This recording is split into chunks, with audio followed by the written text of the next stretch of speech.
하나님 말씀 홍독하겠습니다. 출애굽기 12장 15절부터 20절까지 있는 말씀입니다.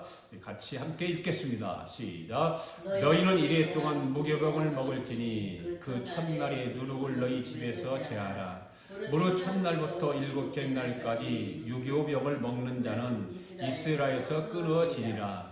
너희에게 첫날에도 성이요 일곱째 날에도 성이가 되리니 너희는 이 두 날에는 아무 일도 하지 말고 각자의 먹을 것만 갖출 것이니라. 너희는 무교절을 지키라. 이날에 내가 너희 군대를 애굽 땅에서 인도하여 내었음이니라. 그러므로 너희가 영원한 규례로 삼아 대대로 이 날을 지킬지니라. 첫째 날 그 달 19날 저녁부터 21일 저녁까지 너희는 무교병을 먹을 것이요 이래 동안은 누룩이 너희 집에서 발견되지 아니하도록 하라. 무릇 유교병을 먹는 자는 타국인이든지 본국에서 난 자든지를 막론하고 이스라엘 회중에서 끊어지리니 너희는 아무 유교물이든지 먹지 말고 너희 모든 유하는 곳에서 무교병을 먹을지니라. 아멘. 기도드리겠습니다. 살아계신 하나님 아버지 감사합니다. 오늘도 하나님께서 저희들에게 말씀을 허락해 주셔서 말씀 앞에 우리의 마음과 생각을 내려놓고 주님의 은혜를 사모하는 최고의 시간이 되기를 사모하며 기도하옵나이다. 성령님께서 오늘도 우리를 이끌어 주시옵소서. 오늘도 말씀 가운데 사랑하는 성도들의 말씀으로 감싸주시고 말씀에 깊이 젖게 하여 주시옵소서. 6월절 어린 양 예수 그리스도를 통해서 구원받은 은혜를 기억하며 오늘도 무교절의 의미를 깊이 깨달을 수 있도록 성령님께서 깨달음의 은총을 허락하여 주시옵소서.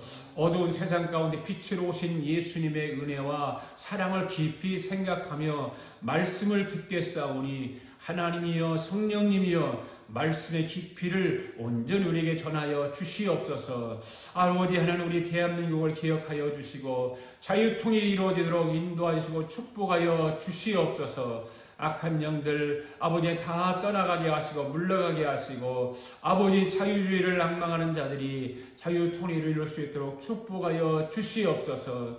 하나님 아버지 오늘도 말씀 가운데 병든 자들을 고쳐주시기를 원합니다. 치유하여 주시기를 원합니다. 연약한 자들을 강건하게 하여 주시기를 원합니다. 힘을 허락하여 주시기를 원합니다. 눌린 자에겐 자유함도 주시고 무거움을 지닌 자들을 무거운 짐을 다 풀어주시고 아버지 오늘도 후회함이 없는 말씀을 되도록 성령님께서 인도하여 주시옵소서. 감사드리며 예수님의 이름으로 기도하옵나이다. 아멘. 할렐루야. 우리 서로 인사합시다. 하나님이 우리와 함께 하십니다. 하나님 우리를 사랑하십니다. 하나님은 살아계신 줄 믿습니다. 할렐루야. 오늘이 2024년도 둘째 주일이 되었습니다. 2024년도에는 오늘 예배에 참여하는 모든 분들에게 성령의 능력이 강하게 임하게 되기를 바랍니다. 그렇게 되기를 원하시면 아멘 하시기 바랍니다. 할렐루야. 오순절에 강타했던 성령의 역사가 2024년도 한 해 동안 성도 여러분 10년 가운데 크게 역사하게 될 줄로 믿습니다. 오늘 예배에 참여한 모든 사람들은 성령의 역사가 이루어지도록 사모할 수 있기를 바랍니다. 은혜도 사모하고 말씀도 사모해서 성령의 능력을 경험할 수 있게 되기를 바랍니다. 할렐루야. 여러분 지난 주일에 우리가 유대인의 7대 절기를 우리가 알았죠. 유대인의 7대 절기가 어떤 것들이 있죠? 유월절, 무교절, 초실절, 오순절, 나팔절, 장막절 이런 것들이 유대인들이 7대 절기로 지키고 있는 명절들인 것입니다. 구약시대에 유대인들이 이 7대 절기를 지키다가 큰 복을 받은 사람들이죠. 다시 우리 한번 같이 읽어봅시다. 유대인의 7대 절기 시작. 유월절, 무교절, 초막절, 오순절, 나팔절, 속죄절, 장막절. 할렐루야. 왜 제가 여러분에게 자꾸 이렇게 따라하라고 그런가 하면 이 7가지 절기를 통해서 하나님이 하고 싶어하는 말씀이 있기 때문에 그러는 것입니다. 아멘. 하나님이 7가지 절기를 통해서 이 명절을 통해서 오늘 우리에게 하고 싶은 말씀들이 있는 거예요. 하나님은 오늘 저와 여러분들에게 이 말씀을 좀 알아달라는 거죠. 예. 성경은 66권으로 기록되어 있습니다. 아주 두꺼운 책입니다. 그런데 이 두꺼운 책에 기록된 말씀들이 엄청나게 많지만 하나님은 이 모든 말씀들을 요약하고 간추려서 엑기스를 만들어 놓고 이것 좀 알아달라고 하시는 말씀이 바로 이 7대 명절입니다. 이 명절, 이 절기를 누구에게 주셨다고요? 유대인들에게. 왜 이 7대 절기를 유대인들에게 주셨을까? 왜 주셨을까요? 첫째는 구약시대의 유대인들에게 축복을 주시기 위해서입니다. 축복을 주시기 위해서. 그럼 두 번째는 7대 절기를 왜 주셨을까? 바로 여러분과 저와 사랑의 대상인 예수님이 이 땅에 오셔서 구속사를 이루기 위해서. 그 구속사가 무엇인가를 그것을 보여주기 위해서 이 7대 명절을 하나하나 우리에게 허락하시고 이 명절을 지키도록 말씀하신 것입니다. 이스라엘 백성이 이를 그래서 예행 연습을 하도록 하기 위해서. 그래서 이 7대 절기를 뭐라고 그러냐면 복음이라고 하는 것입니다. 복음. 우리는 구약 성경에 출애굽기에 나오는 이 7대 절기로만 기억하고 이 7대 절기를 지켜야 된다고 생각하지만 이거를 우리가 깊이 영적으로 또 해석상으로 보면 복음을 알게 하기 위해서인 것입니다. 세 번째는 이 7대 절기를 왜 주셨을까? 신약시대를 살아가는, 즉 지금 저와 여러분이 살고 있는 이 시대에 성도들의 저와 여러분들의 심령 가운데 이 7대 복음을 이루기 위해서인 것입니다. 할렐루야. 예, 구원을 나타나기 위해서. 지금 신약시대를 살아가는 저와 여러분들의 심령 가운데 이 7가지 명절이 이루어지도록 하기 위해서.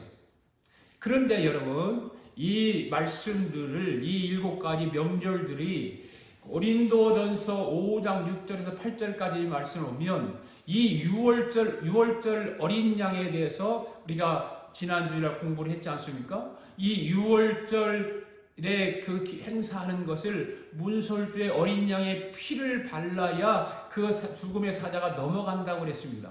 그러면 이 6월절이 어린 양이 누구인가라고 하는 것입니다. 고린도전서 5장에 있는 말씀을 함께 읽어보겠습니다. 시작. 너희가 잘하는 것이 옳지 아니하도다. 적은 누룩이 온 덩어리에 부어지는 것을 알지 못하느냐? 너희는 누룩 없는 자인데 새 덩어리가 되기 위하여 묵은 누룩을 내버리라. 우리의 유월절 양 곧 그리스도께서 희생되셨느니라. 이러므로 우리가 명절을 지키되 묵은 누룩으로도 말고 악하고 악에 찬 누룩으로도 말고 누룩이 없이 오직 순전함과 진실함 떡으로 하자. 아멘. 여러분 여기 말씀에서 6월절 어린 양이 누구라고 그랬어요? 예수 그리스도라고 그랬습니다. 6월절 어린 양 예수 그리스도의 피에 젖어야 살아야 된다는 말씀을 하고 있는 것입니다. 주님의 피가 가슴에 항상 젖어 있어야 된다는 말씀인 것입니다. 주님의 피의 제사를 받아야 될 줄로 믿습니다. 아멘. 지난주에 6월절에서 우리가 요약을 했습니다. 지난주에 요약을 했는데 그 요약한 말씀들이 뭐라고 그랬을까요? 6월절이 시작이 되게 하라. 그렇게 말씀을 드렸습니다. 2절 말씀 볼까요? 시작. 이 달을 너희에게 달의 시작 곧 해 첫 달이 되게 하라. 그랬습니다. 이 말씀을 잘 보시기 바랍니다. 이 달을 너에게 어떻게 되게 하라고 하고 있습니까? 시작이 되게 하라는 것입니다. 시작이 되게 하라. 네. 여기서 시작이 되게 하라는 말이 무슨 말일까요? 바로 이런 말씀입니다. 사람 속에 6월절이 임하는 순간부터 하나님은 그 사람의 영적 나이를 계산하시겠다 그 말입니다. 그러니까 6월절에 대해서 우리가 깊이 알기를 원하면 예수님이 십자가의 죽으심을 나타내는 것이 6월절인데 우리에게 또한 구원을 체험을 가지도록 하는 것이 6월절인데 그러면 구원을 가진 사람, 성도는 어떤 사람들인가라고 하는 것입니다. 이 구원을 받은 사람들, 이 구원을 체험하는 사람들은 이 세상 사람들이 전혀 알지 못하고 경험하지 못한 것을 그 의미조차도 알지 못하는 것들을 구속사의 신비를 알고 있는 사람들이 어떤 사람이래요? 구원의 체험을 한 사람들이다 그 말입니다. 그러면 6월절이 시작이 되게 하라는 말은 무슨 말입니까? 예수 그리스도를 믿고 거듭난 후에는 과거 자연인으로서의 주의 노예된 생활을 청산하고 하나님의 백성으로 거룩한 삶을 살아가는 새로운 삶의 기준이 시작이 되게 하라 그 말입니다. 그렇기 때문에 오늘 성도들 삶에 있어서 구원받기 전의 삶과 구원받고 난 이후의 삶은 새로운 분명한 분기점이 있다는 사실이죠. 아멘? 분명한 분기점이 있는 것입니다. 그래서 하나님은 구원받기 전의 사람은 인정하지 않습니다. 하나님은 어떤 사람을 인정하자면 구원받은 사람만 인정하는 것입니다. 할렐루야. 그러니까 분명한 분기점이 있어야 되는 거죠. 그냥 두리뭉실 넘어가면서 신앙생활하는 것이 아니라 내가 예수 믿기 전과 예수 믿고 난 이후에 구원받기 전과 구원받고 난 이후에 삶의 분기점은 분명히 달라야 된다고 그랬습니다. 달라야 되는 것입니다. 그다음 두 번째는 뭐라고 그랬습니까? 각각 먹으라고 그랬습니다. 3절 말씀 읽어볼까요? 시작. 너희는 이스라엘 온 회중에게 말하이르라. 이 달 열흘에 너희 각자가 어린 양을 잡을지니 각 가족대로 그 식구를 위하여 어린 양을 취하되 그랬습니다. 다 각각 먹으라고 하는 말이 무슨 말인가 하면 구원은 1:1이라 그 말입니다. 할렐루야. 아버지가 구원받았다고 아들도 구원받는 것이 아니라는 것입니다. 아내가 구원받았다고 해서 남편이 덤으로 구원받는 것은 더더욱 아닌 것입니다. 여러분, 구원은 1:1인 것입니다. 할렐루야. 그러니까 누구든지 예수 믿어야 구원받는 것이죠. 따라합시다. 구원은 1:1이다. 할렐루야. 구원은 하나님과 너와의 1:1의 관계로 이루어지는 것입니다. 믿습니까? 누구 때문에 구원받는 것이 아니라 하나님과 너와의 1:1 관계에서 이루어지는 거예요. 그러니까 6월절은 어린 양 피로 인해 구원받는 것을 깨닫게 하는 절기인 거예요. 할렐루야. 믿습니까? 예. 그래서 6월절의 능력으로 죄를 이겨야 되는 거죠. 믿습니까? 6월절의 능력으로 자아를 이겨야 되는 것입니다. 할렐루야. 여러분, 예수님의 보혈의 능력이 얼마나 위대한 줄 아십니까? 보혈 앞에서는 하나님의 공의도 지나간다고 그랬잖아요. 13절 말씀 읽어봅시다. 시작. 내가 애굽 땅을 칠 때에 그 피가 너희가 사는 집에 있어서 너희를 위하여 표적이 될지라. 내가 피를 볼 때에 너희를 넘어가리니 재앙이 너희에게 내려 멸하지 아니하리라. 할렐루야. 여러분, 이 말씀이 무슨 말씀입니까? 이것은 이스라엘 백성들이 6월절 어린 양의 피를 문설주와 임방에 바르고 그 집안에 머물기만 하면 장차 장자 재앙으로부터 구원을 받게 될 것이라고 하는 말씀인 것입니다. 하나님의 공의를 만족하는 것이 보혈의 피인 거예요. 할렐루야. 하나님의 공의가 보이도록 하는 것이 보혈의 피인 것입니다. 하나님은 보혈의 피를 믿는 사람들에게 하나님의 공의가 지나가는 거예요. 죽음의 사자가 지나가는 거예요. 할렐루야. 보혈 앞에서는 그러면 사단도 떠나가는 것입니다. 보혈 앞에서는 주의 사자가 보혈의 피를 보고 지나갔던 것과 마찬가지로 예수 그리스도의 보혈의 피를 믿는 자는 사단이 떨면서 떠나가는 것입니다. 할렐루야. 그 다음에 보혈 앞에서는 인간의 양심도 이기는 거예요. 할렐루야. 여러분, 사람은 누구든지 자기 속에 양심이 다 있습니다. 양심이 없는 사람은 한 사람도 없습니다. 여러분 속에 양심이 자꾸만 여러분을 정죄하면 보혈의 피로 맞서 싸워 물리치기를 바랍니다. 할렐루야. 이와 같이 여러분이 신앙생활을 하는데 예수님의 피에 젖어 살지 않으면 영적인 삶이 불가능한 거예요. 우리는 영적인 삶을 살아야 되는데 예수의 보혈의 피를 통해서만 우리가 영적인 삶을 살아갈 수 있는 것입니다.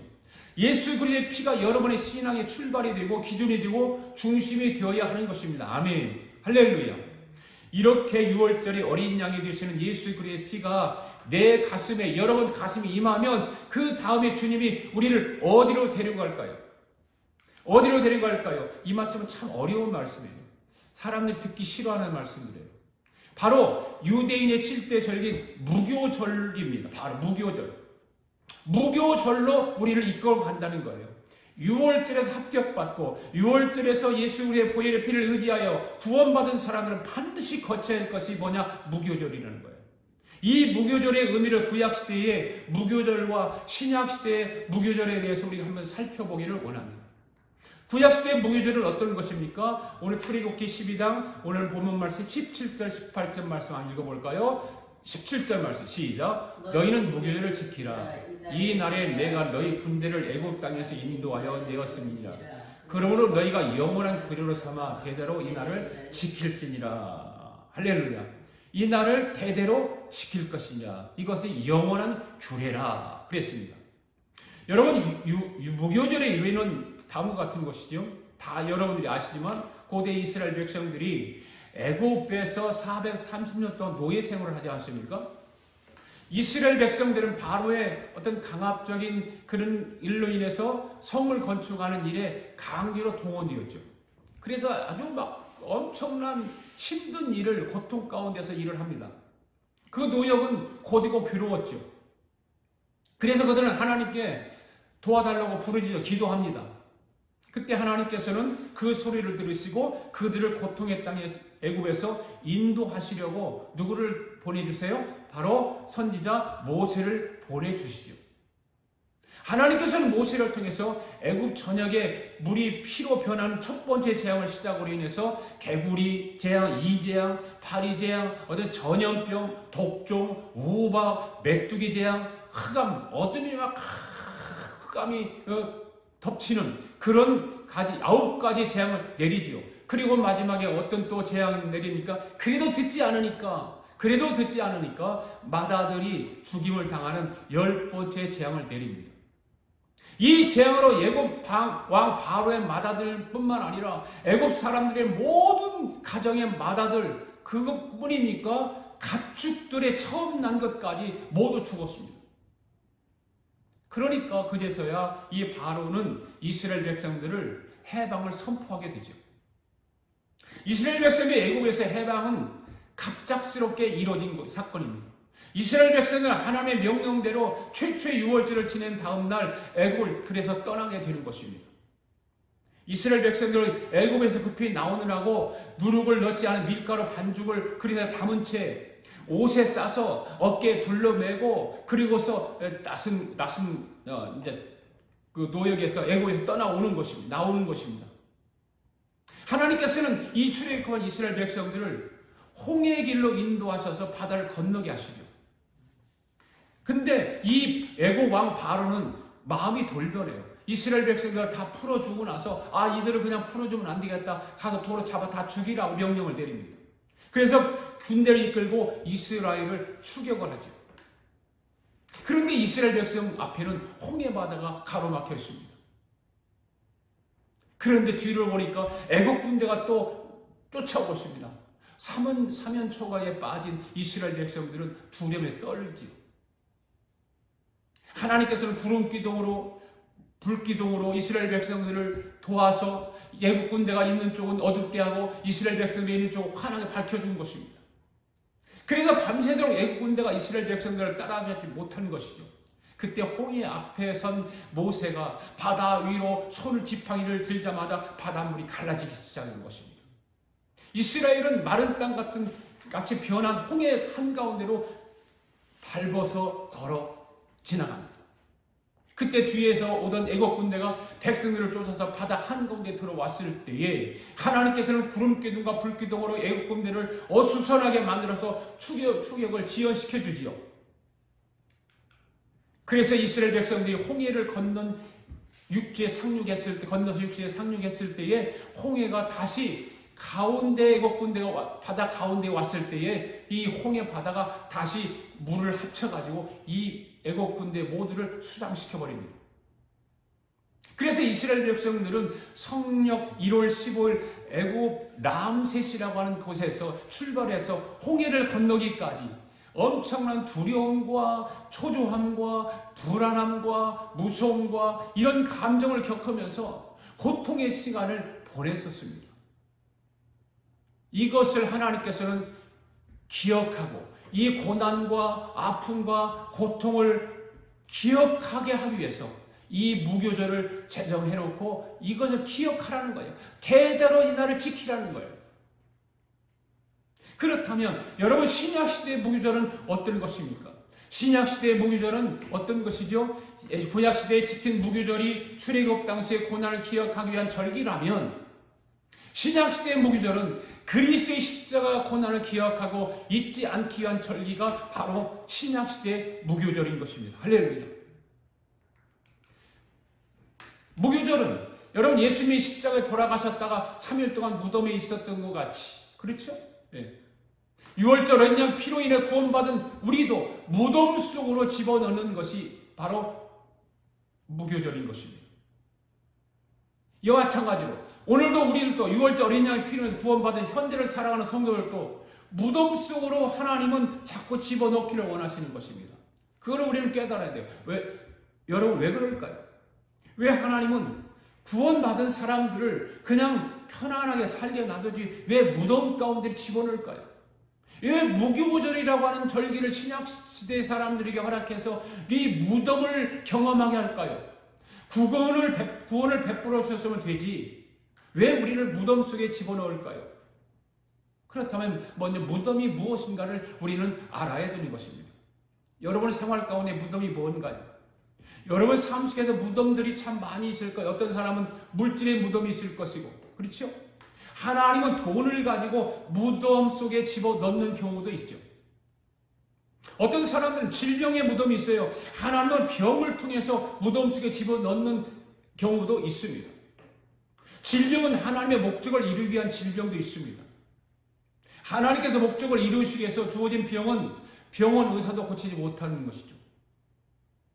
반드시 이 무교절에서 나와야 되는데 반드시 회개밖에 없는 거예요. 하나님은 무교절을 통해서 하나님이 이루시고자 하는 일을 하시기 위해서인 것입니다. 그 다음에 가정의 무덤이 있죠. 하나님은 가정을 통해서 무덤 생활을 시킵니다. 자녀가 속이를 썩인다든지 부부가 맨날 싸움이 나다 불화가 생긴다든지 그런 것들이죠. 그리고 사업의 무덤도 있죠. 하나님은 사업을 통해서 무덤 생활을 시키는 거예요. 사업이 너무 힘들게 만든다든지 정말로 엄청난 그 사업이 이루어져서 잘 되어야 되는데 잘 되지 않지. 고민 많지, 염려가 많지, 근심도 많지. 바로 사업의 무덤이 있죠. 이렇게 여러 가지 이유를 통해서 하나님께서는 무덤 속에 집어넣는 이유는 무엇일까요? 사람이 유월절을 통해서 구원받았지만 아직도 그 사람 속에서 아담의 냄새가 나기 때문에 그렇다고 말해요. 그럼 왜 무덤 속에 넣을까요? 바로 하나님은 아담의 냄새를 처리하기 위해서 그런 거예요.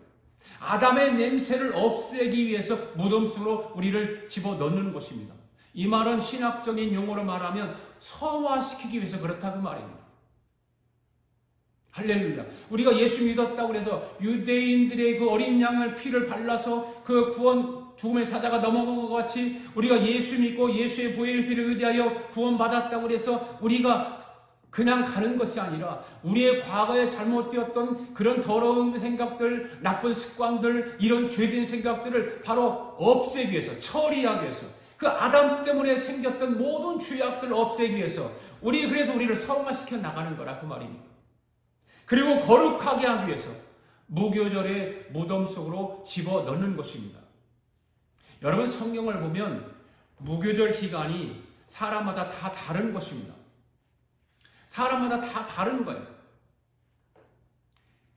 구약 성경에 나오는 요나를 한번 생각해 보십시오. 요나는 물고기 뱃속에서 얼마 동안 무교절 생활을 했죠? 3일 동안. 모세는 얼마 동안 광야에서 무교절을 치렀죠? 40년 동안. 야곱은 유삼촌인 집에 살다가 밧단 아람에 가서 얼마 동안 무교절을 경험했죠?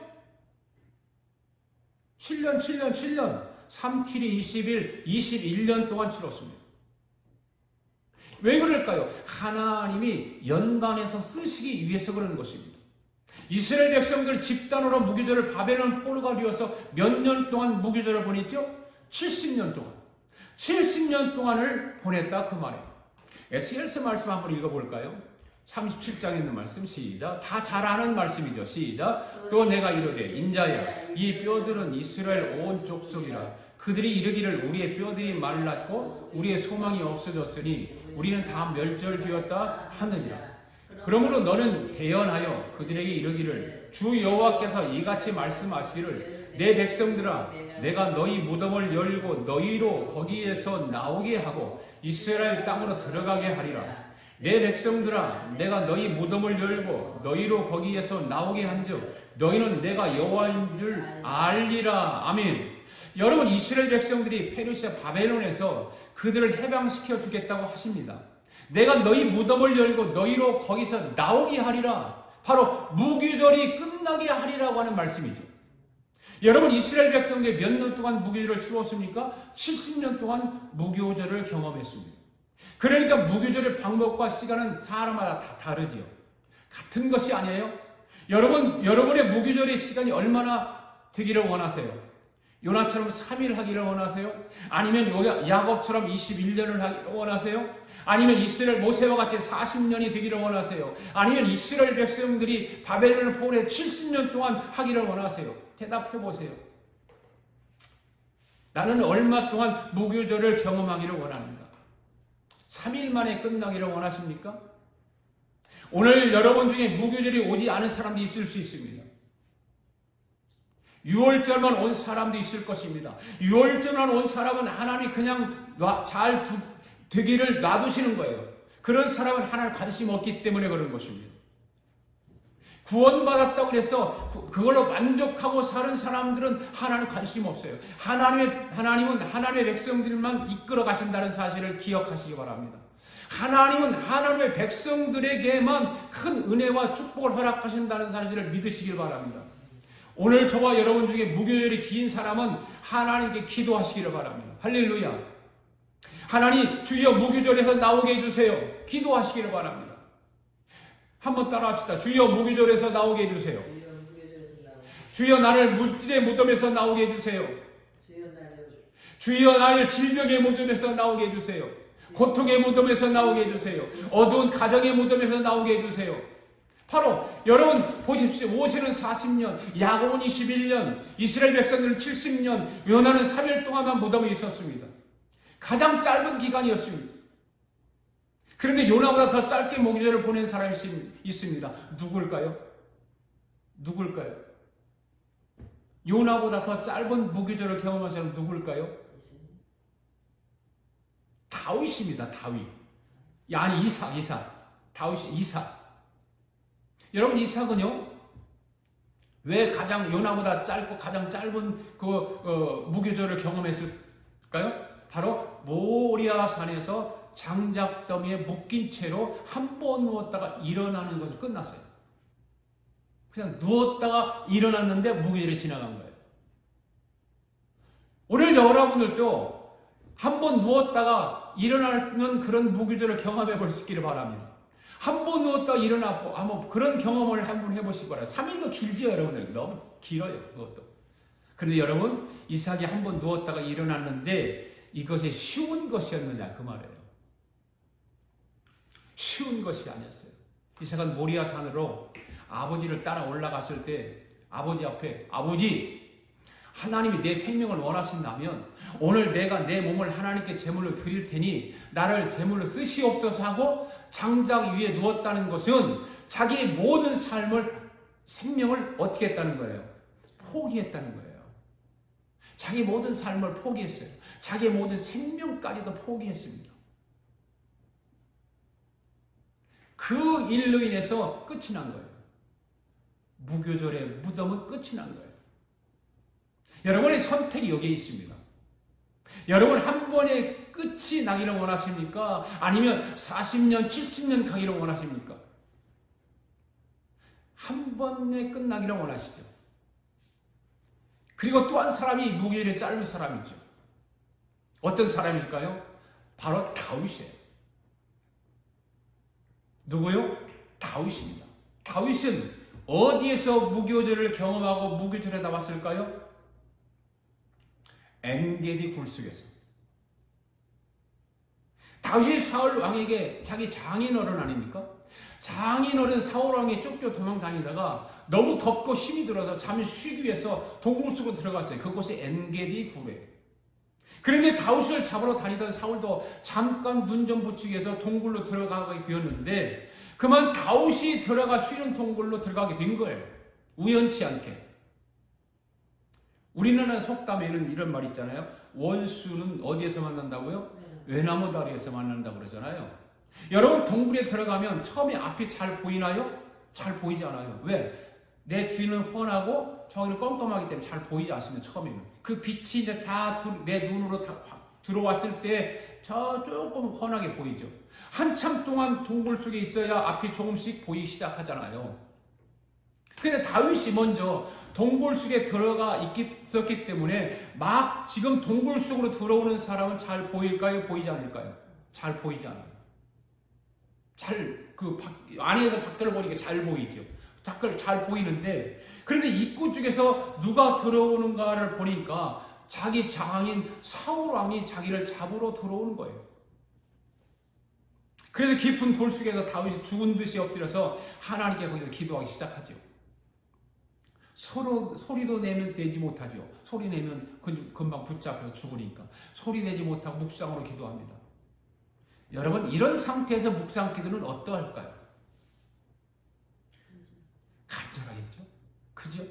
정말 묵상 기도를 한다고 해서 여러분들이 소리 내지 않는다고 해서 속으로만 그냥 살살살 하는 것이 아니라 실질적으로 묵상 기도는 더 깊이 있는 기도인 거예요. 간절한 기도예요.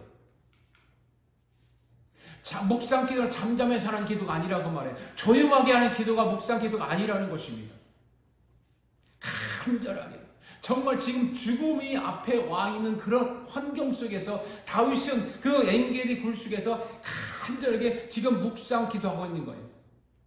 그런데 다윗이 깊은 굴 속에서 기도하면서 보니까 사울이 굴 속으로 들어오다가 중간쯤에서 멈추고 갑옷을 홀라당 벗더니 이 죽이를 어디로 가서 하면서 벌렁 누워서 코를 콜콜 고면서 잠자는 거예요. 그 코고는 소리가 들린 거예요. 그때 다윗이 살살 잠자는 장인 사울에게 가서 어떻게 하죠? 옷자락을 끝을 잘라요. 그걸 가지고 와요. 그리고 다시 깊은 동굴 속으로 들어가서 다시 2차로 하나님 앞에 묵상기도 또 하는 거죠. 잠을 자고 있는 장인 사울이 깨어나면 자기가 있는 안쪽을 보지 못하고 그냥 바깥쪽을 바라보고 나가게 해달라고 그렇잖아요. 다시 자기를 잡으러 안으로 들어오면 자기는 지금 큰일 나는 거예요. 예? 그냥 막다른 골목에서 만나서 꼼짝없이 죽게 되었어요. 그래서 다윗이 지금 간절히 2차로 묵상 기도하는 거 뭐예요? 다 자기 장인 사울이 잠에서 깨어나서 나를 잡으려고 안쪽으로 들어오지 말고 그냥 밖으로 나가기를 간절히 기도하고 있는 것입니다. 조금 있으니까 사울이 잠을 자고 일어나더니 이 불쪽제비 같은 놈이 어디로 갔나 하면서 하품을 하면 잠잠을 하고 크게 하고 나더니 갑옷을 주섬주섬 입고 나더니 어떻게 했을까요? 바깥쪽으로 그냥 나가는 거예요. 바깥쪽으로.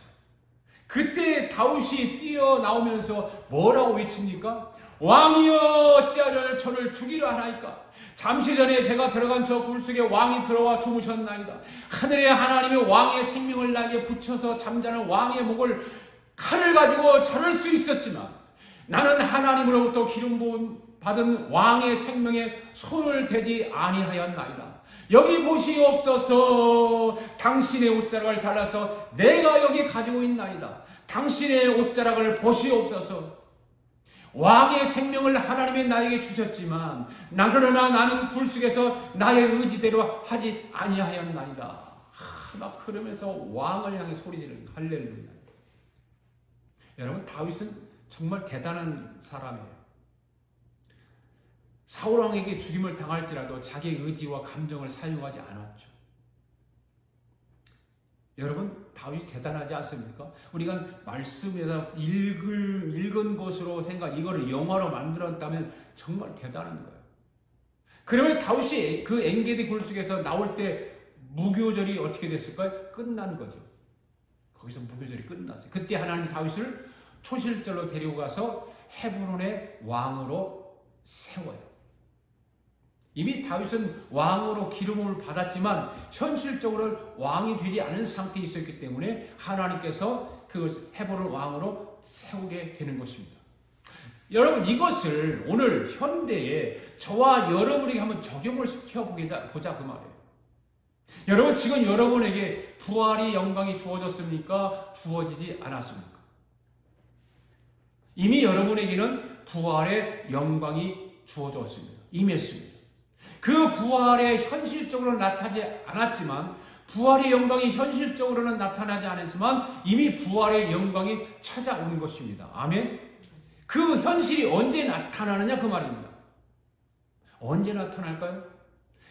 이미 우리는 확보했지만 현실적으로 나타나야 되는데 부활의 영광이 나타나는데 언제 나타나야 되느냐? 바로 무교절이 끝이 나야 되는 것입니다. 그 무교절이 끝이 나야 부활의 영광이 현실적으로 나에게 임하게 되는 것입니다.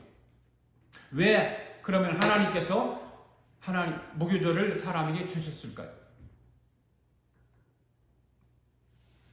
무교절은 뭐라고 그랬죠? 무덤이라고 그랬습니다. 그러니까 무교절은 무덤 생활인 것입니다. 무덤 생활. 무덤이라고 하는 건 깝깝해요, 시원해요? 뭐 어떻게 알아요? 들어가 보지도 않았는데. 우리는 그냥 생각으로만 무덤 속이니까 껌껌하겠죠, 당연히. 그러죠? 하나님은 저와 여러분을 무덤 속에 집어넣는 이 과정을 분명히 실행하십니다. 왜 하나님 무덤 속에 집어넣느냐면 말씀을 잘 보시기 바랍니다. 최초의 무덤은 아담 때문입니다. 누구라고요? 아담. 아담 때문에 이 땅에 무덤이 생긴 것입니다. 바로 선악과 때문인 것입니다. 이 선악과가 원수인 거죠. 선악과를 따먹었기 때문에 무덤에 들어가게 된 것입니다. 그러니까 선악과가 무덤의 원인이 되는 것입니다. 할렐루야. 아담이 따먹은 선악과 때문에. 선악과는 나무 열매입니다. 사실입니다. 그런데 오늘 우리는 이 선악과가 무엇을 의미하는지를 바로 알아야 되는 것입니다. 바로 이 선악과는 하나님의 뜻입니다. 다 같이 따라해 볼까요? 선악과는 하나님의 뜻이다. 선악과는 하나님의 뜻이다. 그러니까 아담이 선악과를 따먹은 것은 하나님의 뜻 앞에서 자기의 독립된 뜻을 갖는 것입니다. 선악과를 따먹는 것이. 두 번째는 뭐예요? 하나님의 선하신 의지 앞에 독립된 자기의 의지를 갖는 것입니다. 여러분, 선악과를 따먹기 전에는 사람이 아무리 많이 살아서도 뜻은 하나밖에 없었죠. 누구의 뜻?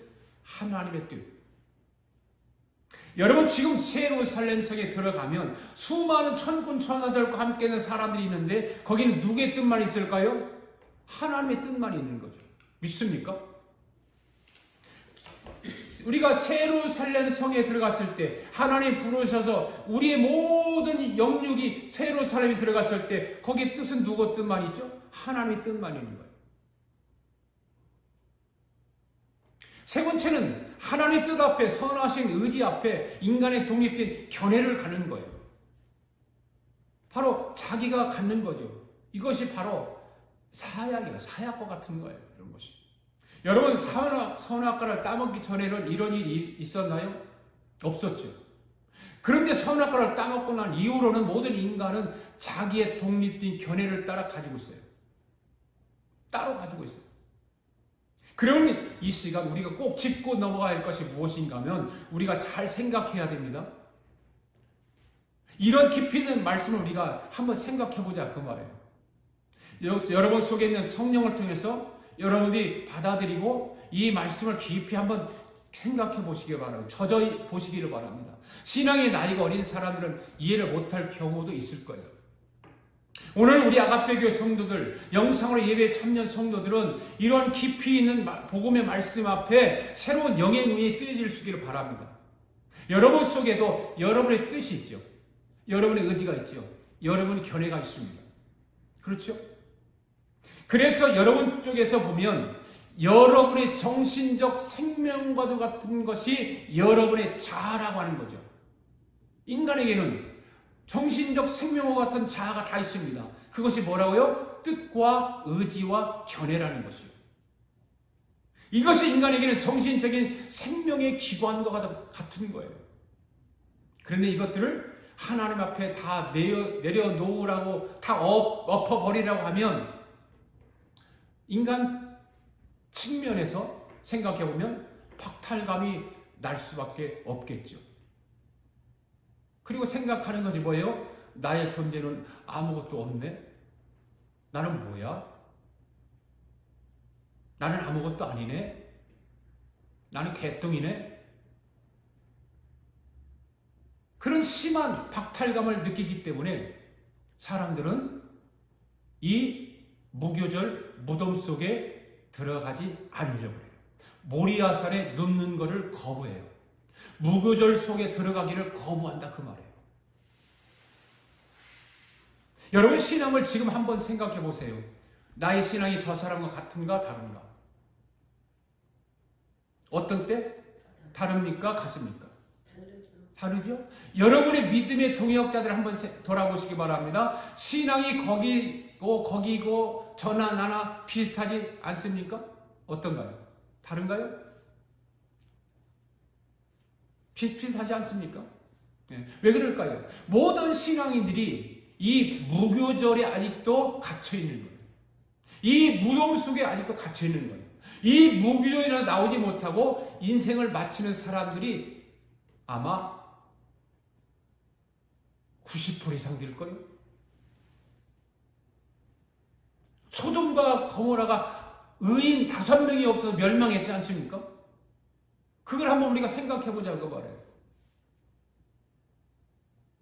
오늘 우리 아가페교회 성도들, 오늘 예배에 동참하는 모든 성도 여러분들 이 무교절에서 나올 수 있기를 바랍니다. 왜 하나님 주님은 사람을 무교절에 넣는가 하면 무교절이 선악과 때문에 왔기 때문에 주님이 사람을 무교절에 집어넣는 거예요. 하나님의 뜻 앞에 자기 독립된 뜻을 내려놓게 하기 위해서.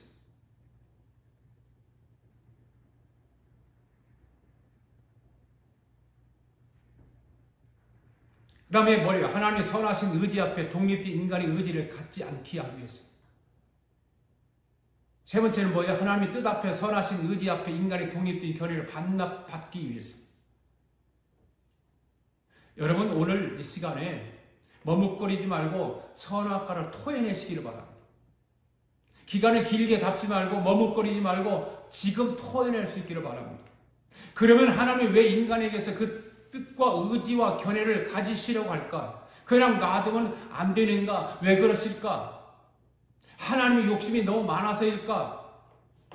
하나님 혼자서 누려보고 싶어서일까? 그것이 아니라 이유가 있죠. 저와 여러분이 쥐고 있는 저와 여러분의 뜻, 저와 여러분의 의지, 저와 여러분의 견해를 그대로 가지고 있으면 바로 그 자리에 누가 들어올까요? 사탄 원수 마귀가 들어오는 거예요. 사탄이 그게 딱 붙기 때문에 그러는 거예요. 여러분 가만히 생각해 보시기 바랍니다. 하나님의 뜻, 하나님의 의지, 하나님의 견해가 아닌 거기에 내 뜻, 내 의지, 내 견해를 품는 순간 여러분의 모습이 어떠하던가라고 하는 것입니다. 여러분의 영의 생각은 무엇이라고 말하던가라고 하는 것입니다.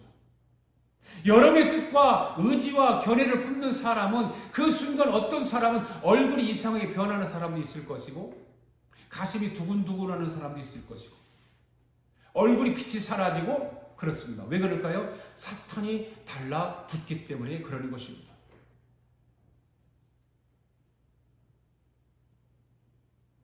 성도들을 대하다 보면 어떤 사람들은 자기의 뜻, 자기 의지, 자기 견해를 반납했다가 다시 찾아가는 사람도 있어요. 말씀을 은혜 받을 때는 반납한 것 같다 해요. 그러다가 말씀의 은혜가 좀 떨어지면 다시 그걸 되찾아가요. 오늘 저와 여러분들 말씀을 듣는 저와 여러분들은 다시 찾아가는 일이 없기를 바랍니다. 한번 반납했으면 그것을 영원히 가시기를 바랍니다. 할렐루야. 하나님은 지금 이 시간도 여러분의 독립된 여러분의 뜻, 여러분의 의지, 여러분의 견해를 하나님은 하나님에게 예속시키기를 원하신다 그 말이에요. 믿습니까? 그렇게 하기를 원하시면 아멘 하시기 바랍니다. 할렐루야. 그래야만 우리는 사단을 이길 수 있습니다. 여러분, 예수님께서 왜 십자가를 지실 때 겟세마네 동산에 올라가서 기도하실 때 어떻게 기도하셨죠? 아버지여, 아버지여, 내 뜻대로 마옵시고 아버지 뜻대로 되기를 원하나이다라고 기도하지 않았습니까? 그것은 무슨 말입니까? 뜻을 반납하러 오셨다고 말해요.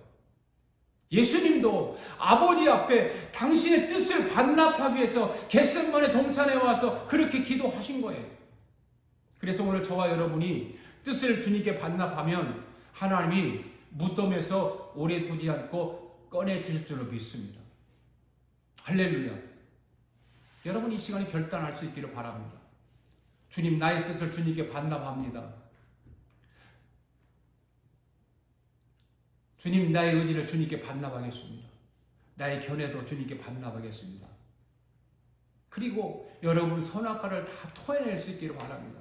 선악과를 토해내는 이것을 뭐라고 그래요? 십자가라고 하는 거예요. 십자가. 사도 바울이 십자가의 도를 깨달은 후에 어떻게 했죠?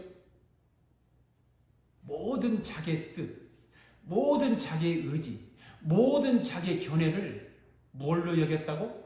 배설물로 여겼다라고 했습니다. 할렐루야. 바로 십자가의 능력이 이러한 것입니다. 이 시간 여러분이 입으로 선악과를 토해내시기 바랍니다. 그것이 뭐라고요? 내 뜻, 내 의지, 내 견해. 지금 이 시간 십자가에 못 박을 수 있기를 바랍니다. 십자가에 함께 못 박기를 바랍니다. 내 뜻, 내 의지, 내 견해. 오늘 이 말씀은 저와 여러분이 이 세상을 떠날 때까지 붙들고 갈 수 있기를 바랍니다. 할렐루야.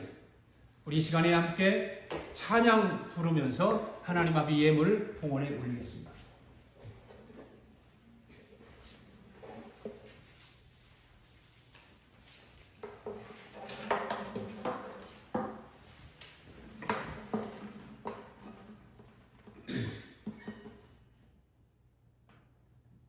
이거 했어요? 그걸 그냥 하세요. 그냥 하세요. 안 먹고. 이렇게. 보라, 내가 새 일을 다 이루어 놓았다.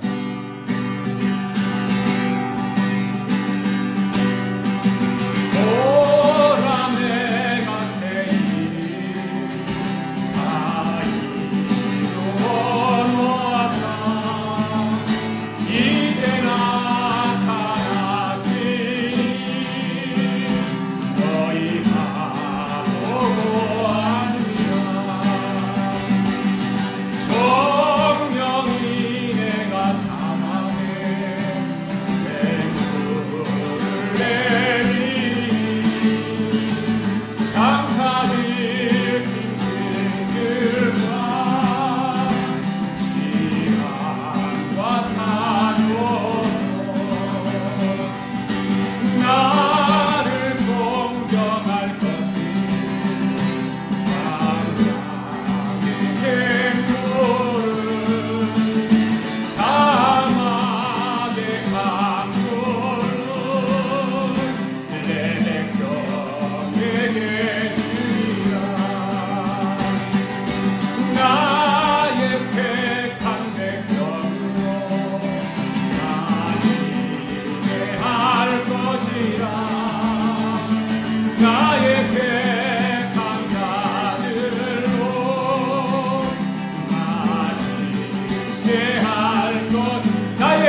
아멘.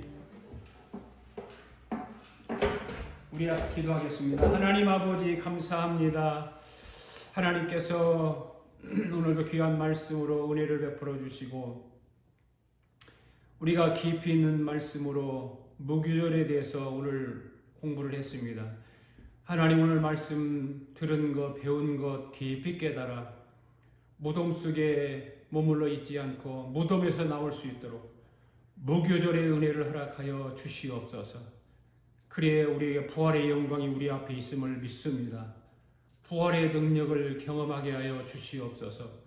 무덤 속에서 무교절 가운데서 헤매고 허덕이지 않게 하시고 구원받았으면 우리가 정말로 이 무교절을 통과하여 부활의 영광 우리 앞에 나타나게 하시고 현실적인 부활의 영광을 보게 하여 주시옵소서. 오늘도 하나님 앞에 귀한 예물을 봉헌에 올렸습니다. 봉헌에 올린 손길들을 기억하여 주셔서 하나님 은혜가 더 풍성하게 하시고 하늘의 복과 이 땅의 기름진 복으로 넘치게 부어 주셔서 하나님의 나라를 위해서 또 하나님의 영광을 위해서 이 땅에서도 정말로 우리가 갓난한 자를 위해서 구제하며 또 헌신하며 선교하며 살아갈 수 있도록 축복하여 주시옵소서. 우리 아가페교의 모든 성도들, 오늘 영상으로 예배에 동참한 성도들 다 머리 위에 기름 부어 주셔서 하나님의 백성으로 온전히 살아갈 수 있도록 축복하여 주시옵소서.